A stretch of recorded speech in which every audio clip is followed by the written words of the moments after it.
ஏடி சீரியலுடைய இன்னைக்கு எபிசோடுக்கான ப்ரொமோ என்ன அப்படின்றத பார்க்கலாம். அடடா செம க்யூட்டான ஒரு ப்ரொமோவை கொடுத்துருக்காங்க. செழியன் இந்திராணி மனசை மாற்றிடுவாங்களா அப்படின்ற எதிர்பார்ப்போட இந்த ப்ரொமோவை கொடுத்துருந்தாங்க. என்ன நடந்தது அப்படின்னு கேட்டிங்கன்னா, செழியன் ஹாலில் தூங்கிட்டு இருக்காரு. ரொம்ப கொசுக்கொடி தாங்க முடியாத மாதிரி ஒரு ஆக்டிங்கை கொடுக்குறாங்க. அதை மறைஞ்சிருந்து ஐலி சிவா 2 பேரும் பார்த்துட்டு இருக்காங்க. இதை பார்த்த இந்திராணி அங்கேருந்து போகிறாங்க.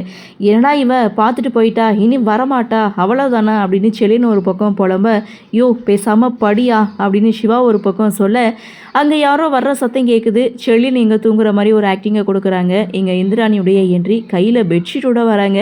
தூங்கிட்டு இருக்க செழியனுக்கு பெட்ஷீட்டை போற்றி விட, ஸோ இங்கே கொசு கடிக்கிற மாதிரி ஒரு ஆக்டிங்கை கொடுக்க, இப்படி பெட்ஷீட் போற்றி விட்றத இங்கே கபிலாவுடைய சித்தப்பா வந்து பார்க்குறாங்க. பார்த்துட்டு செம்ம ஷாக் ஆகுறாங்க.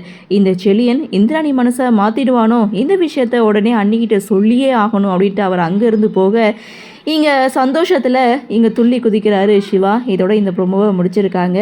இந்திராணி மனசு மாறி செழியனோட வாழ ஆரம்பித்தா நல்லா தானே இருக்கும். பாவம் ரொம்ப பாவம் இல்லை. சரி, என்ன நடக்குது, என்ன மாதிரியான சுவாரஸ்யத்தோடு கதைக்கள நகர்வை கொண்டு வராங்க அப்படின்றத நாமளும் பொறுத்திருந்து பார்க்கலாம்.